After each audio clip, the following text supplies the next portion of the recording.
श्रीगुरुभ्यो नमः। हरिः ओम्। नारायणाय परिपूर्णगुणार्णवाय विश्वोदयस्थितिलयोन्नियतिप्रदाय ज्ञानप्रदाय विबुधासुरसौख्यदुःखसत्कारणाय वितताय नमो नमस्ते। अशेषवाग्जाड्यमलापहन्त्री नवं नवं स्पष्टसुवाक्प्रदायिनि ममेह जिह्वाग्रसुरङ्गनर्तकी भवप्रसन्ना वदनी च मे श्रीः। अभ्रमं भङ्गरहितम् अजडं विमलं सदा आनन्दतीर्थमतुलं भजे तापत्रयापहम्। यस्य वाक्कामधेनुर्नः कामितार्थान् प्रयच्छति सेवेतं जययोगीन्द्रं कामबाणच्छिदं सदा।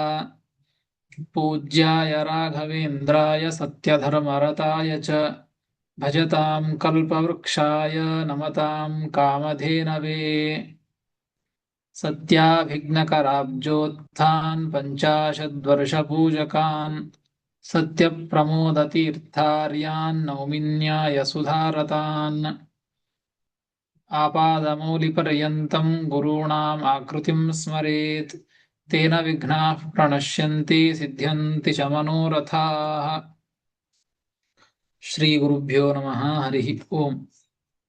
ಶ್ರೀಮನ್ಮಹಾಭಾರತ ತಾತ್ಪರ್ಯ ನಿರ್ಣಯದ 5ನೇ ಅಧ್ಯಾಯ. ನಿನ್ನೆ ತಿಳಿದುಕೊಂಡಂತೆ ರಾಮಚಂದ್ರ ದೇವರು ಸೀತಾನ್ವೇಷಣೆಯನ್ನ ಮಾಡ್ತಾ ಸಂಚಾರವನ್ನ ಮಾಡ್ತಾ ಕಬಂಧ ಅಸುರನನ್ನ ಆ ದುಷ್ಟನನ್ನ ಸಂಹಾರ ಮಾಡಿ ಅಲ್ಲಿರ್ತಕ್ಕಂತಹ ಆ ಗಂಧರ್ವ ವಿಶ್ವಾವಸು ಎಂಬುವಂತಹ ಗಂಧರ್ವನನ್ನ ಭಗವಂತ ಉದ್ಧಾರ ಮಾಡಿದ ಅಂತ ತಿಳಿಸಿಕೊಟ್ರು. ಉದ್ಧಾರ ಮಾಡಿ ಮತ್ತೆ ಅವನಿಂದ ಪೂಜಿತನಾಗಿ ಮತ್ತೆ ಮುಂದೆ ರಾಮಚಂದ್ರ ದೇವರು ಸಾಗಿದರು. ಮುಂದೆ ಏನಾಯ್ತು ಅಂತ ಆ ಶಬರಿಯ ಒಂದು ವಿಚಾರವನ್ನ ತಿಳಿಸ್ತಾರೆ. ಶಬರಿ ತಾನು ಯಾವ ರೀತಿಯಾಗಿ ಆ ರಾಮದೇವರ ಪ್ರತೀಕ್ಷೆಯನ್ನ ಮಾಡ್ತಾ ಇದ್ದದ್ದು, ಯಾವ ಕಾರಣಕ್ಕಾಗಿ, ಅವಳ ಒಂದು ಉದ್ಧಾರದ ಪ್ರಸಂಗವನ್ನ ತಿಳಿಸ್ತಾರೆ. 44ನೇ ಶ್ಲೋಕ. ದೃಷ್ಟ್ವಾ ತಮೇವ ಶಬರಿ ಪರಮಂ ಹರಿಂ ಚ ಜ್ಞಾತ್ವಾ ವಿವೇಶ ದಹನಂ ಪುರತೋಸ್ಯ ತಸ್ಯೈ ಪ್ರಾದಾತ್ ಸ್ವಲೋಕಮಿಮಮೇವ ಹಿ ಸಾ ಪ್ರತೀಕ್ಷ್ಯ ಪೂರ್ವಂ ಮತಂಗವಚನೇನ ವನೇತ್ರಸಾಭೂತ್. ದೃಷ್ಟ್ವಾ ತಮೇವ ಶಬರಿ ಪರಮಂ ಹರಿಂ ಚ ಜ್ಞಾತ್ವಾ ವಿವೇಶ ದಹನಂ ಪುರತೋಸ್ಯ ತಸ್ಯೈ ಪ್ರಾದಾತ್ ಸ್ವಲೋಕಮಿಮಮೇವ ಹಿ ಸಾ ಪ್ರತೀಕ್ಷ್ಯ ಪೂರ್ವಂ ಮತಂಗವಚನೇನ ವನೇತ್ರಸಾಭೂತ್ ಎಂಬುದಾಗಿ 44ನೇ ಶ್ಲೋಕ. ಪದವಿಭಾಗ. ದೃಷ್ಟ್ವಾ ತಂ ಏವ ಶಬರಿ ಪರಮಂ ಹರಿಂ ಚ ಜ್ಞಾತ್ವಾ ವಿವೇಶ ದಹನಂ ಪುರತಃ ಅಸ್ಯ ತಸ್ಯೈ ಪ್ರಾದಾತ್ ಸ್ವಲೋಕಂ ಇಮಂ ಏವ ಹಿ ಸಾ ಪ್ರತೀಕ್ಷ್ಯ ಪೂರ್ವಂ ಮತಂಗವಚನೇನ ವನೇ ಅತ್ರ ಸಾ ಅಭೂತ್ ಎಂಬುದಾಗಿ ಪದವಿಭಾಗ.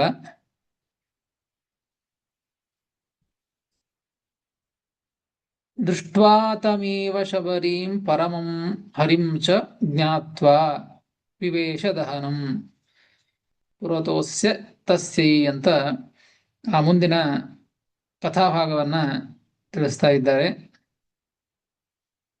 ಶಬರಿ ತಾನು ಈ ರಾಮದೇವರು ಆ ಕಬಂಧ ಅಸುರನನ್ನ, ಒಂದು ಗಂಧರ್ವನನ್ನ, ವಿಶ್ವಾವಸ ಗಂಧರ್ವನನ್ನ ಉದ್ಧಾರ ಮಾಡಿ ಮುಂದೆ ಬಂದಾಗ ಇಲ್ಲಿ ಶಬರಿ ತಾನು ಪ್ರತೀಕ್ಷೆ ಮಾಡ್ತಾ ಇದ್ಲು.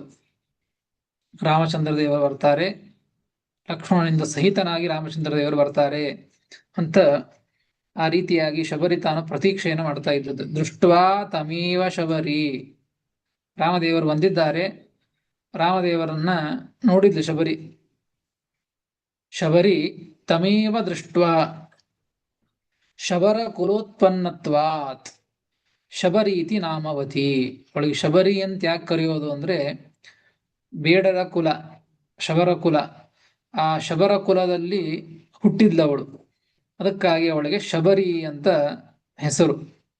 ಹೀಗೆ ಅಂತಹ ಶಬರಿ ತಮೇವ ದೃಷ್ಟ್ವಾ, ತಮೇವ ಎಂಬುದಕ್ಕೆ ಅರ್ಥ ಬರೀತಾರೆ ಟಿಪ್ಪಣಿಕಾರರು.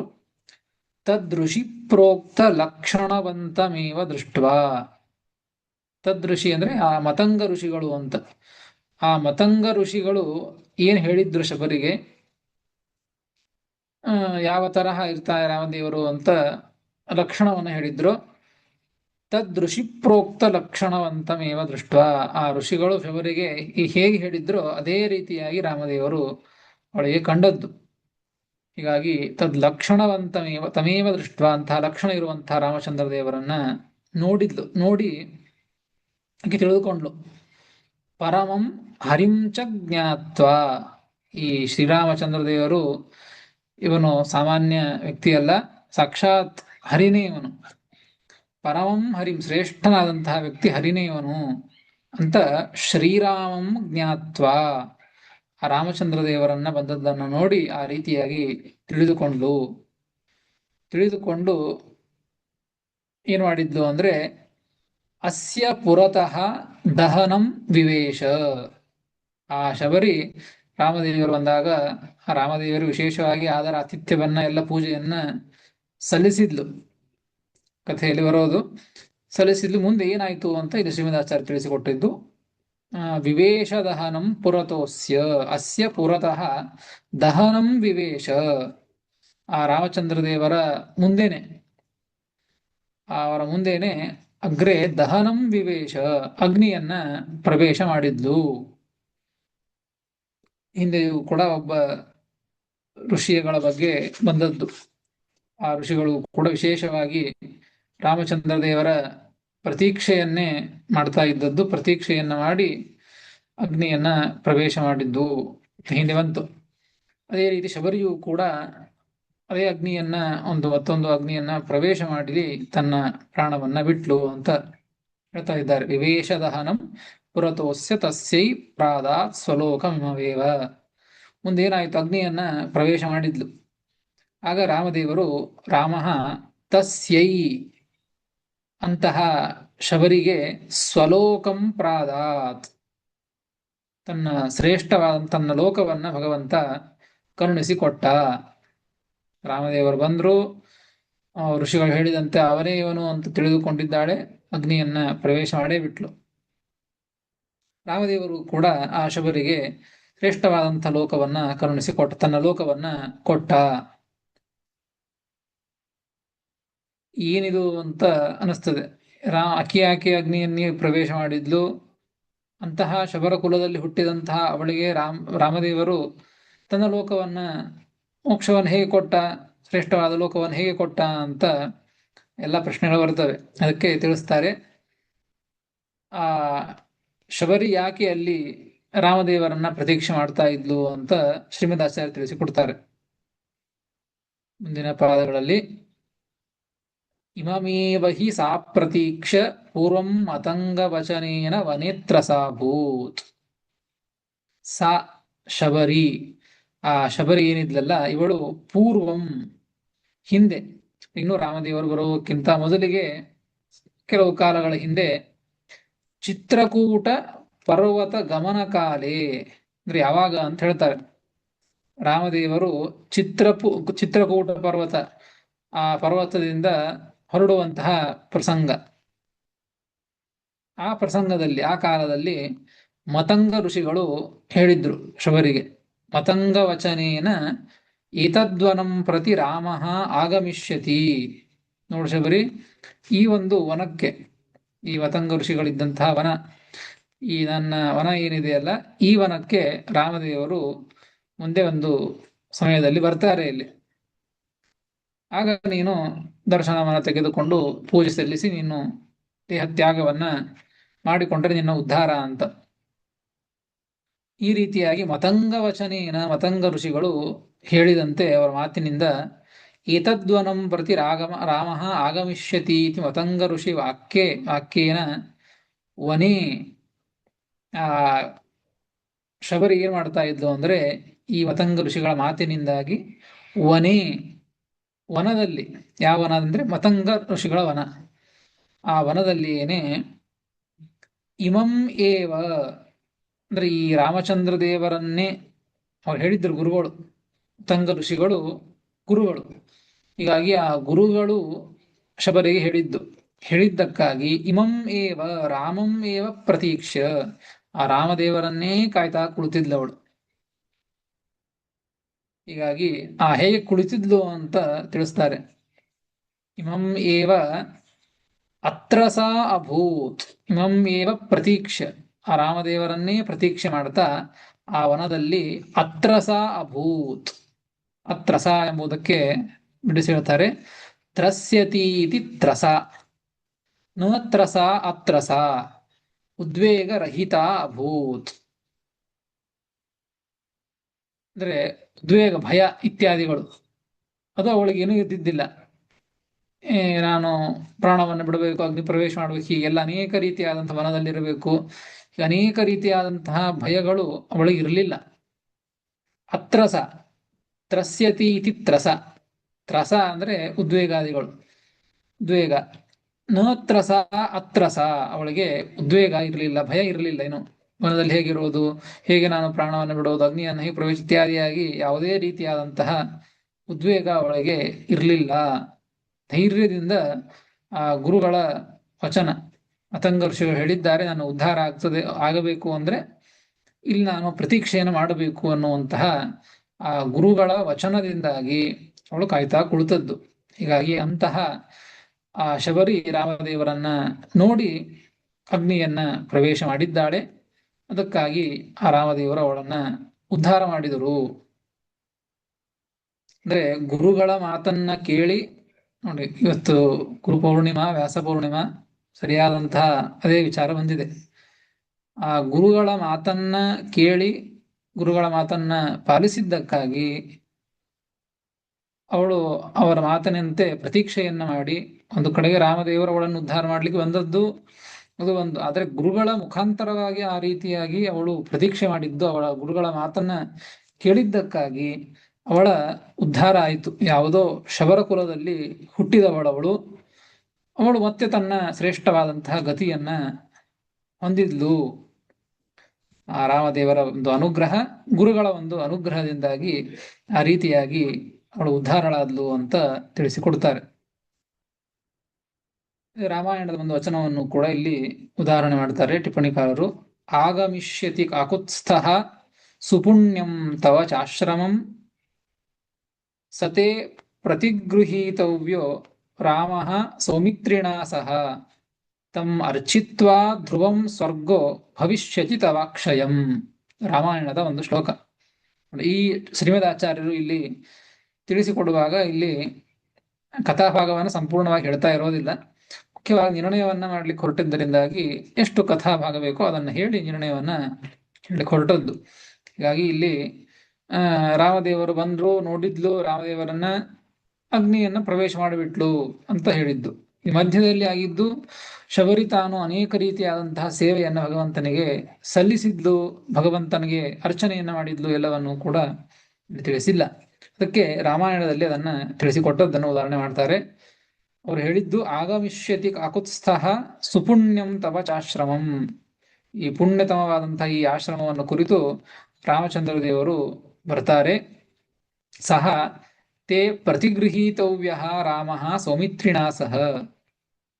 ಆ ಲಕ್ಷ್ಮಣನಿಂದ ಸಹಿತನಾಗಿ ಆ ರಾಮಚಂದ್ರ ದೇವರು ನಿನ್ನ ಕಡೆಯಿಂದ ಸೇವೆಯನ್ನ ತೆಗೆದುಕೊಳ್ತಾರೆ, ನೀನು ಆ ಕಾರ್ಯವನ್ನು ಮಾಡು ಅಂತ ಹೇಳಿದ್ದಕ್ಕೆ ತಮ್ ಅರ್ಚಿತ್ವಾ ಧ್ರುವಂ ಸ್ವರ್ಗೋ ಭವಿಷ್ಯತಿ ದವಾಕ್ಷಯಂ ಅಂತ ಹೇಳಿದ್ದು, ಆ ಭಗವಂತನನ್ನ ಪೂಜೆ ಮಾಡಿ ನೀನು ಶ್ರೇಷ್ಠವಾದಂತಹ ನಿನ್ನ ಶ್ರೇಷ್ಠವಾದಂತಹ ಸ್ಥಾನ ಸ್ವರ್ಗವನ್ನ ಹೊಂತೀಯ ಅಂತ ಆ ರೀತಿಯಾಗಿ ಹೇಳಿದ್ದಕ್ಕೆ ಅದೇ ರೀತಿಯಾಗಿ ಗುರುಗಳ ಮಾತನ್ನ ಪಾಲನೆ ಮಾಡಿದ್ಲು ಅಂತ ರಾಮಾಯಣದ ಅರಣ್ಯಕಾಂಡದ ಒಂದು ಶ್ಲೋಕವನ್ನ ಉದಾಹರಣೆ ಮಾಡ್ತಾರೆ.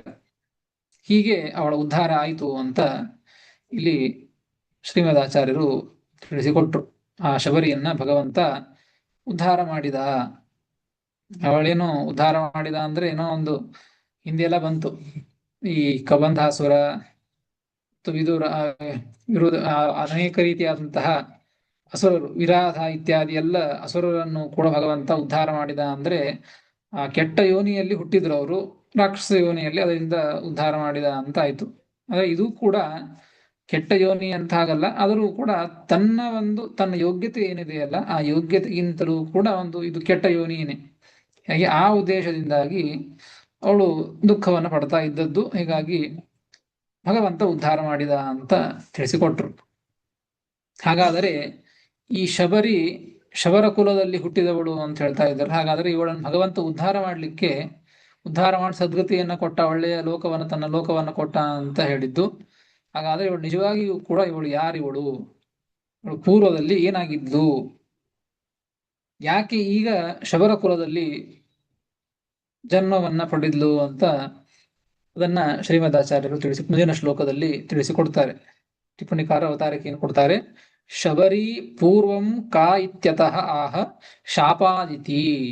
ಶಬರಿ ಪೂರ್ವದಲ್ಲಿ ಏನಿದ್ಲು ಅವಳು ಅಂತ ಮುಂದಿನ ಶ್ಲೋಕದಲ್ಲಿ 45ನೆಯ ಶ್ಲೋಕದಲ್ಲಿ ತಿಳಿಸಿಕೊಡ್ತಾರೆ. 45ನೆಯ ಶ್ಲೋಕ. ಶಾಪಾದ್ವರಾಪ್ಸರಸಮೇವ ಹಿತಾಂ ವಿಮೋಚ್ಯ ಶಚ್ಯಾಕೃತಾತ್ ಪತಿಪುರಸ್ತ್ವತಿ ದರ್ಪಹೇತೋಃ ಗತ್ವಾ ದದರ್ಶ ಪವನಾತ್ಮಜ ಮೃಷ್ಯಮೂಕೆ ಸಹ್ಯೇಕ ಏನಮವಗಚ್ಚತಿ ಸಮ್ಯಗೀಶಂ. ಶಾಪಾದ್ವರಾಪ್ಸರಸಮೇವ ಹಿತಾಂ ವಿಮೋಚ್ಯ ಶಚ್ಯಾಕೃತಾತ್ ಪತಿಪುರಸ್ತ್ವತಿ ದರ್ಪಹೇತೋಃ ಗತ್ವಾ ದದರ್ಶ ಪವನಾತ್ಮಜ ಮೃಷ್ಯಮೂಕೆ ಸಹ್ಯೇಕ ಏನಮವಗಚ್ಚತಿ ಸಮ್ಯಗೀಶಂ ಎಂಬುದಾಗಿ 45ನೆಯ ಶ್ಲೋಕ ಪದವಿಭಾಗ. ಶಾಪಾತ್ ವರಾಪ್ಸರಸಂ ಏವ ಹಿ ತಾಂ ವಿಮೋಚ್ಯ ಶಚ್ಯ ಕೃತಾತ್ ಪತಿಪುರಃ ತು ಅತಿದರ್ಪಹೇತೋಃ ಗತ್ವಾ ದದರ್ಶ ಪವನಾತ್ಮಜಂ ಋಷ್ಯಮೂಕೆ ಸಹ ಹಿ ಏಕಃ ಏನಂ ಅವಗಚ್ಚತಿ ಸಮ್ಯಕ್ ಈಶಂ ಎಂಬುದಾಗಿ ಪದವಿಭಾಗ. ಈ ಶಬರಿ ಯಾರು ಅಂತ ತಿಳಿಸಿಕೊಡ್ತಾರೆ. ಅದನ್ನು ತಿಳಿಸಿಕೊಡ್ತಾ ಮತ್ತೆ ಮುಂದಿನ ಕಥಾಭಾಗವನ್ನ ಹೇಳ್ತಾರೆ. ಶಾಪಾದ್ವರಾಪ್ಸರಸಮೇವ ಹಿ ತಾಂ ವಿಮೋಚ್ಯ ಶಚ್ಯಾಕೃತಾತ್ ಪತಿಪುರಸ್ತ್ವತಿದರ್ಪಹೇತೋಃ ಗತ್ವಾ. ಇಲ್ಲಿ ಒಂದು ವಿಷಯ,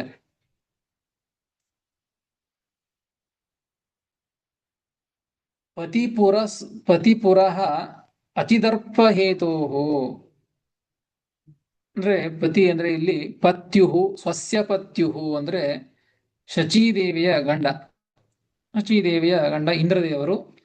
ಆ ಇಂದ್ರದೇವರ ಮುಂದೆ, ಇಂದ್ರಸ್ಯ ಪುರಃ ಅಗ್ರೇ, ಇಂದ್ರದೇವರ ಮುಂದೆ ಅತಿದರ್ಪಹೇತೋಹೋ ನಿಮಿತ್ತ. ಇವಳು ಯಾರು ಶಬರಿ ಅಂದ್ರೆ ಅಪ್ಸರಾ ಸ್ತ್ರೀಗಳು, ಶ್ರೇಷ್ಠಳಾದ ಒಬ್ಬ ಅಪ್ಸರಾ ಸ್ತ್ರೀಗಳು. ಇಂತಹ ಅಪ್ಸರಾಸ್ತಿ ಸ್ವರ್ಗದಲ್ಲಿ ಇರ್ತಕ್ಕಂಥವಳು. ಇವಳು ಇಂದ್ರದೇವರ ಮುಂದೆ ಒಂದು ದಿವಸ ಏನು ಮಾಡಿದ್ಲು ಅಂದ್ರೆ, ಭಾರೀ ಅಹಂಕಾರದಿಂದ ಅತಿದರ್ಪಹೇತೋಹೋ ಅತಿದರ್ಪಹೇತೋ ನಿಮಿತ್ತಾತ್ ಅಪ್ಸರಸಃ ಸ್ತ್ರೀಯ ಕೃತಗರ್ವಹೇತು ನಿಮಿತ್ತಾತ್, ಭಾರೀ ಅಹಂಕಾರವನ್ನ ಪಡ್ತಾ ಇದ್ಲು ಇಂದ್ರದೇವರ ಮುಂದೆ. ಆ ಪ್ರಸಂಗದಲ್ಲಿ ಶಚೀದೇವಿಗೆ ಸಿಟ್ಟು ಬಂದು, ನನ್ನ ಗಂಡನ ಮುಂದೆ, ನನ್ನ ಪತಿಯ ಮುಂದೆ ನೀನು ಇಷ್ಟು ಅಹಂಕಾರವನ್ನ ತೋರಿಸ್ತೀಯಲ್ಲ ಅಂತ ಶಚೀದೇವಿ ನೋಡು, ಪತಿ ಪುರಃ ಅತಿದರ್ಪಹೇತೋಹೋ, ಪತಿಯ ಮುಂದೆ ಅತಿ ದರ್ಪದಿಂದ ಒಂದು ಗರ್ವವನ್ನ, ಅತಿ ದರ್ಪವನ್ನ ತೋರಿಸಿದ್ದ ಕಾರಣದಿಂದಾಗಿ ಶಚ್ಯಾಕೃತಾತ್ ಶಾಪಾತ್ ಅಂತ, ಶಚ್ಯಾಕೃತಾತ್ ಶಾಪಾತ್, ಶಚೀದೇವಿಯಿಂದ ಮಾಡಲ್ಪಟ್ಟಂತಹ ಶಾಪ, ಶಚೀದೇವಿ ಕೊಡಲ್ಪಟ್ಟಂತಹ ಶಾಪ ಅಂತ ಅರ್ಥ.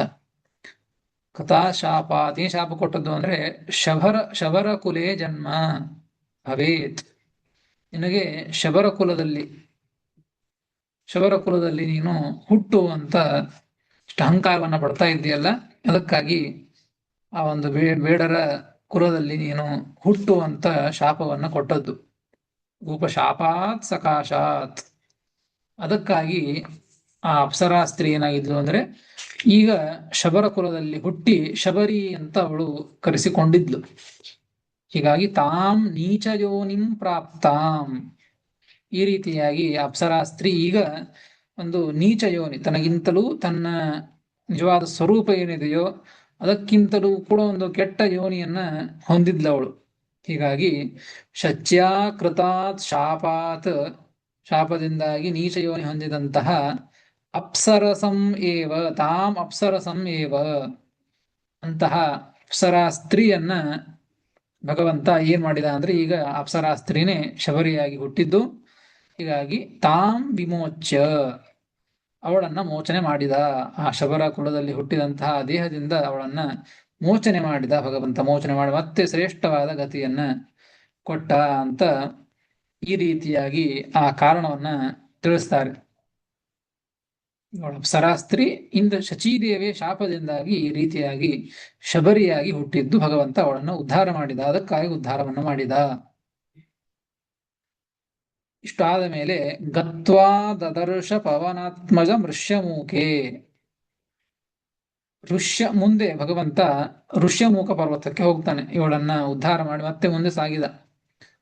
ಸೀತಾನ್ವೇಷಣೆಯನ್ನ ಮಾಡಿದಂತೆ ನಟನೆಯನ್ನ ಮಾಡ್ತಾ ಋಷ್ಯಮೂಕ ಅಂತ ಪರ್ವತ, ಆ ಋಷ್ಯಮೂಕ ಪರ್ವತಕ್ಕೆ ಹೋದ. ಯಾಕೆ ಹೋದ ಅಂತೂ ತಿಳಿಸ್ತಾರೆ. ಹಿಂದೆ ಹೇಳಿದ್ದಾರೆ ಈ ಅಧ್ಯಾಯದಲ್ಲಿ, ಭಗವಂತ ಈ ದಶರಥ ಹೇಳಿದ, ಕೈಕೇಯಿ ಕೇಳಿದ್ದು, ದಶರಥ ತಾನು ಹೇಳಿದ ಮಗನನ್ನು ವನಕ್ಕೆ ಕಳಿಸಿದ, ಆ ಉದ್ದೇಶ ಅದೇ ಮುಖ್ಯ ಉದ್ದೇಶ ಅಂತ ಅಲ್ಲ ಅಂತ ಶ್ರೀಮದ್ ಆಚಾರ್ಯ ನಿರ್ಣಯ ಮಾಡಿದ್ದಾರೆ. ಭಗವಂತ ವನಕ್ಕೆ ಬಂದದ್ದು, ವನವಾಸವನ್ನು ಮಾಡ್ತಾ ಇದ್ದದ್ದು ಅಂದ್ರೆ ಸುಮ್ಮನೆ ತಂದೆಯ ಮಾತನ್ನು ನಿಮಿತ್ತ ಮಾಡಿಕೊಂಡ ಅಷ್ಟೇ. ಭಗವಂತನಿಗೆ ಮುಖ್ಯವಾಗಿ ಉದ್ದೇಶ ಇದ್ದದ್ದು ಆ ರೀತಿಯಾಗಿ ವನವಾಸವನ್ನು ಮಾಡಬೇಕು, ಕೈಕೇಯಿಯ ಒಂದು ಮಾತಿನಂತೆ ತಂದೆ ಹೇಳಿದ್ದಾನೆ ಅಂತ ಉದ್ದೇಶ ಅಲ್ಲ. ಮುಖ್ಯವಾಗಿ ಆ ವನದಲ್ಲಿರ್ತಕ್ಕಂಥ ಅನೇಕ ದುಷ್ಟರನ್ನ ನಾಶ ಮಾಡಬೇಕು, ಅದಕ್ಕಾಗಿ ಭಗವಂತ ಅವತಾರವನ್ನು ಮಾಡಿದ್ದು. ಅನೇಕ ಸಜ್ಜನರು ಅವರ ಉದ್ಧಾರವನ್ನು ಮಾಡಬೇಕು, ಆ ಕಾರಣಕ್ಕಾಗಿ ಭಗವಂತ ಬಂದದ್ದು. ಅದಕ್ಕೆ ಒಂದೊಂದು ಹೆಜ್ಜೆಗಳಲ್ಲಿಯೂ ಕೂಡ, ಅನೇಕ ಸ್ಥಳಗಳಲ್ಲಿಯೂ ಕೂಡ ಭಗವಂತ ದುಷ್ಟರನ್ನ ದಮನ ಮಾಡ್ತಾ ಇದ್ದಾನೆ, ಸಜ್ಜನರನ್ನ ಉದ್ಧಾರವನ್ನು ಮಾಡ್ತಾನೆ ಹೋಗ್ತಾ ಇದ್ದಾನೆ ಭಗವಂತ. ಇದಾದ ಮೇಲೆ ಭಗವಂತ ಮುಂದೆ ಏನ್ ಮಾಡಿದ ಅಂದ್ರೆ, ಗತ್ವಾ ಶಬರ್ಯಾಶ್ರಮಾತ್, ಶಬರ್ಯಾಶ್ರಮ ಮುಗೀತು. ಗತ್ವಾ ಶಬರ್ಯಾಶ್ರಮದಿಂದ ಮುಂದೆ ಗತ್ವ ಹೋದಾಗ, ಮುಂದೆ ಹೋಗ್ತಾನೆ ಅಂದ್ರೆ, ಹನುಮದ ಅನುಗ್ರಹಾರ್ಥಂ ಇತಿ ಶೇಷಃ, ಹನುಮಂತ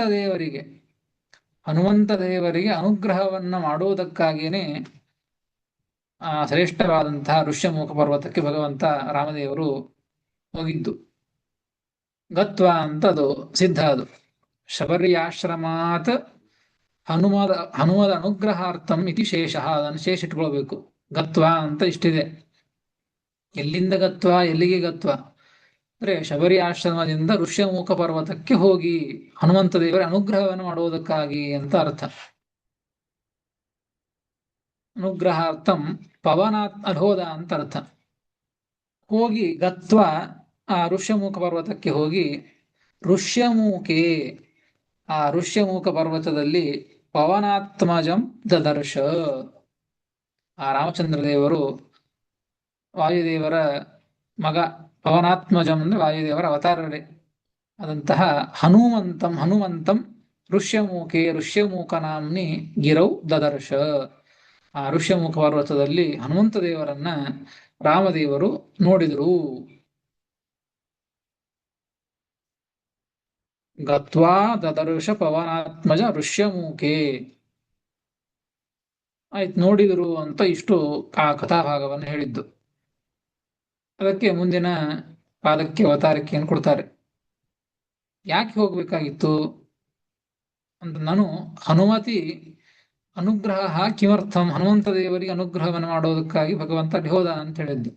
ಹನುಮಂತ ದೇವರಿಗೆ ಯಾಕೆ ಅನುಗ್ರಹವನ್ನು ಮಾಡಬೇಕಾಗಿತ್ತು ರಾಮದೇವರು ಅಂತ ಕೇಳಿದರೆ ಅದಕ್ಕೆ ಹೇಳ್ತಾರೆ ಸಹೀತಿ ಸಹ್ಯೇಕ ಏನಮವಗಚ್ಚತಿ ಸಮ್ಯಗೀಶಂ.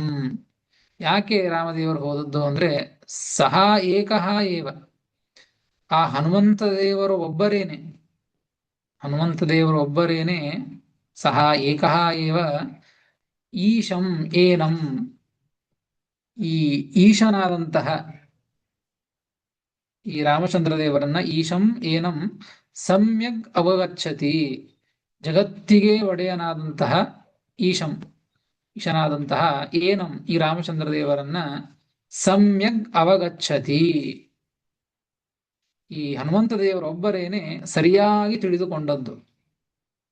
ಸಮ್ಯಗ್ ಅವಗಚ್ಚತಿ ಜಾನಾತಿ, ಸರಿಯಾಗಿ ತಿಳಿದುಕೊಂಡದ್ದು. ಏನಂತ ತಿಳಿದುಕೊಂಡದ್ದು ಹನುಮಂತ ದೇವರು? ದೇವರನ್ನು ಏನಂತ ತಿಳಿದುಕೊಂಡಿದ್ದಾರೆ ಅಂದ್ರೆ ಸರ್ವೇಶ್ವರ ಅಯಂ ಇತಿ ಸಾಕಲ್ಯೇನ ಜಾನಾತಿ, ಎಲ್ಲ ರೀತಿಯಿಂದ ಹನುಮಂತ ದೇವರು ಒಬ್ಬರೇನೆ, ಭಗವಂತನನ್ನ ಸರ್ವೇಶ್ವರ, ಇವನು ಎಲ್ಲರಿಗೂ ಒಡೆಯ ಅಂತ ಸುಮ್ಮನೆ ಶಬ್ದತಃ ನಾವು ಹೇಳಬಹುದು. ಶಬ್ದತಃ ಅಂದ ಮಾತ್ರಕ್ಕೆ ನಾವು ತಿಳಿದುಕೊಂಡಿದ್ದೇವೆ ಅಂತ ಅರ್ಥ ಆಗೋದಿಲ್ಲ.